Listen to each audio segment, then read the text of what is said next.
are reading chapter 1, crop production and management. So let's continue from page number 5. Adding manure and fertilizers.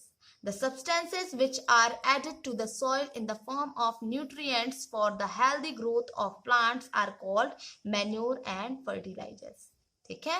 The substance which are added to the soil in the form of nutrients for the healthy growth of plants are called manure and fertilization. तो वो substances जिन्हें soil में nutrients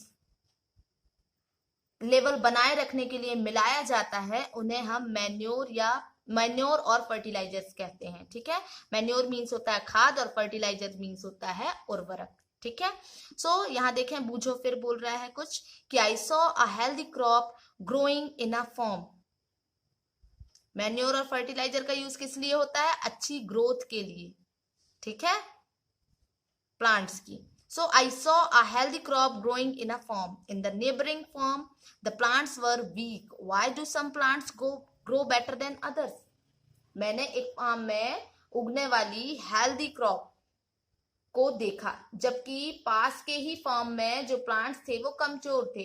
तो कुछ plants दूसरे plants की तुलना में ज्यादा अच्छी तरह से क्यों उगते हैं? ठीक है, क्यों ग्रो करते हैं? सो यहाँ इसका आंसर है कि soil supplies mineral nutrients to the crop plants. These nutrients are essential for the growth of plants.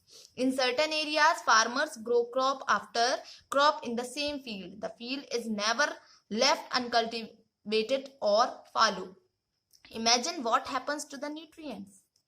मिट्टी जो है, soil जो है, वो crops को मिनरल न्यूट्रिएंट मीन्स खनिज पदार्थ जो है वो प्रदान करती है. ठीक है, सप्लाई करती है. तो ये न्यूट्रिएंट्स प्लांट्स की ग्रोथ के लिए बहुत जरूरी है. और कुछ एरिया में फार्मर्स फील्ड में एक के बाद एक दूसरी क्रॉप उगाता रहता है और फील्ड कभी भी खाली नहीं छोड़े जाते. तो इमेजिन करिए कि न्यूट्रिएंट्स का क्या होता है ना.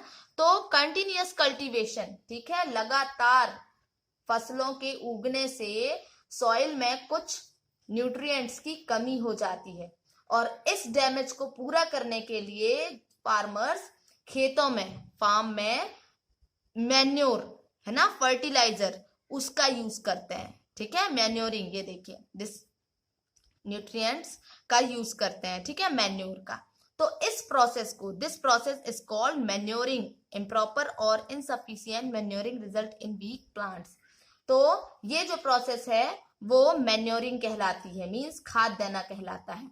और इनसफिशिएंट, अपर्याप्त मैन्योर देने से प्लांट्स कमजोर हो जाते हैं. ठीक है, तो मैन्योर जो है एक ऑर्गेनिक सब्सटेंस है ना, जो कि प्लांट्स या एनिमल्स वेस्ट जो होता है, ठीक है, एनिमल के जो अपशिष्ट होते हैं उससे प्राप्त होता है.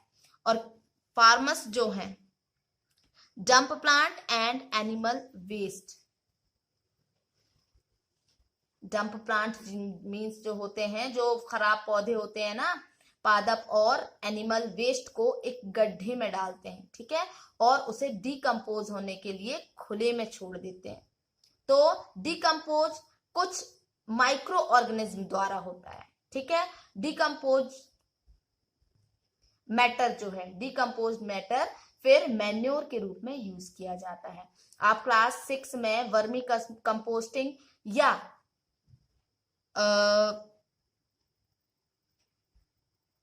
वर्म्स मीन्स केंचुए द्वारा, है ना, मैन्योर तैयार करने के विषय में आप पढ़ चुके होंगे. ठीक है, तो यहाँ एक एक्टिविटी दी हुई है, मैं आपको उसे शॉर्ट में मतलब सुना देती हूँ इन हिंदी, कि मूंग या चने के सीड्स लेकर उन्हें आप क्या करें, जर्मिनेट करें. जर्मिनेट मीन्स होता है अंकुरित करना. अब इनमें से एक ही, है ना, सेम साइज वाले 3 सीडलिंग्स जो होते हैं, है ना, अंकुरित चने हो या मूंग हो, उनको आप छांट लीजिए. ठीक है, उसके बाद 3 ग्लास लीजिए या कोई वेसल लीजिए और उन पर लिख दीजिए ABC. ठीक है, अब ग्लास ए में थोड़ी सी मिट्टी, सॉइल लेकर इसमें थोड़ी सी काऊ डंग जो होता है, गोबर, है ना, उसका मैन्योर मिलाइए. ग्लास बी में सेम क्वांटिटी में आप वहां पर भी काउ डंग मैन्योर लीजिए, ठीक है, गोबर की खाद मिलाइए, है ना, सॉरी ग्लास ए में मिलाना है और ग्लास बी में उतना ही आपको यूरिया मिलाना है, ठीक है, सॉइल के साथ। ग्लास ए में काउ डंग और सॉइल, ग्लास बी में यूरिया और सॉइल, ठीक है, और ग्लास सी में कुछ सॉइल लीजिए बिना कुछ मिलाए हुए, ठीक है। अब इनमें पानी की इक्वल क्वांटिटी आप डाल के उसे सेफ प्लेस पर रख दें और डेली उसे पानी देते रहिए, ठीक है।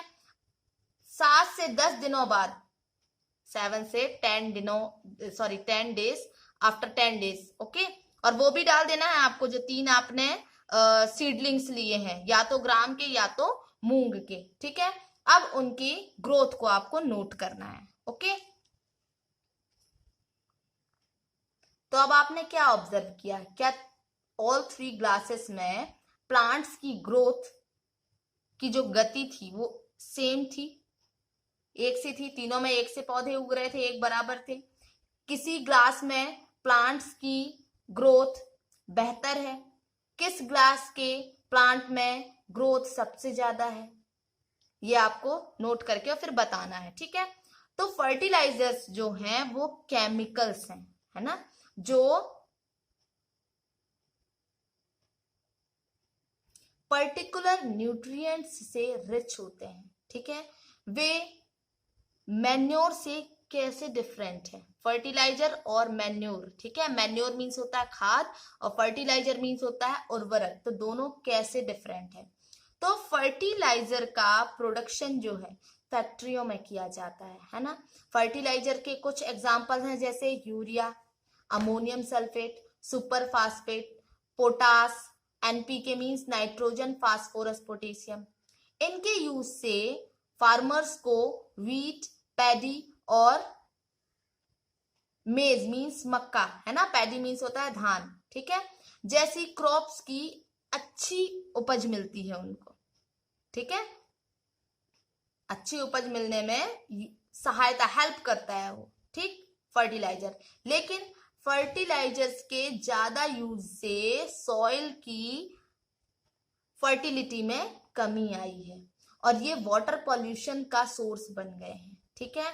तो सॉइल की फर्टिलिटी बनाए रखने के लिए, उर्वरकता बनाए रखने के लिए हमें फर्टिलाइजर्स के प्लेस पर ऑर्गेनिक मैन्योर, ठीक है, जो हमारी देसी खाद होती है ना, उसका यूज करना चाहिए। या टू क्रॉप्स के बीच में फील्ड को या फार्म को कुछ टाइम के लिए बिना कुछ उगाए छोड़ देना चाहिए, ठीक है।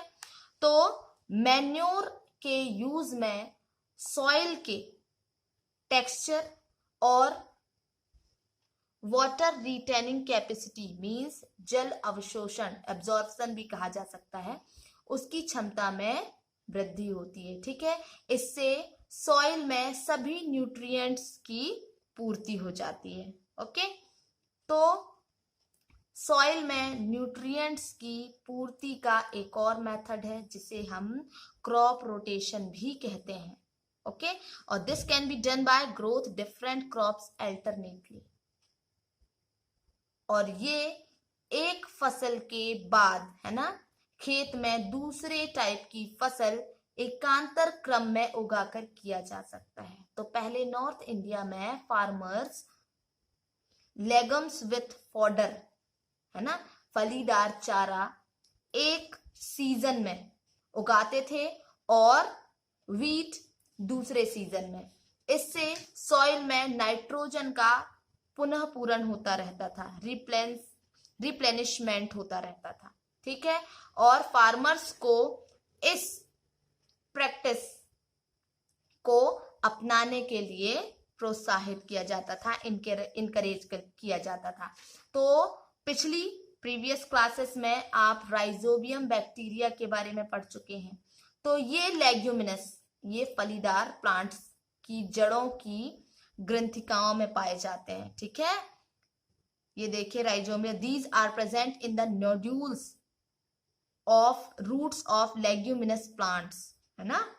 राइजोबियम बैक्टीरिया जो है वो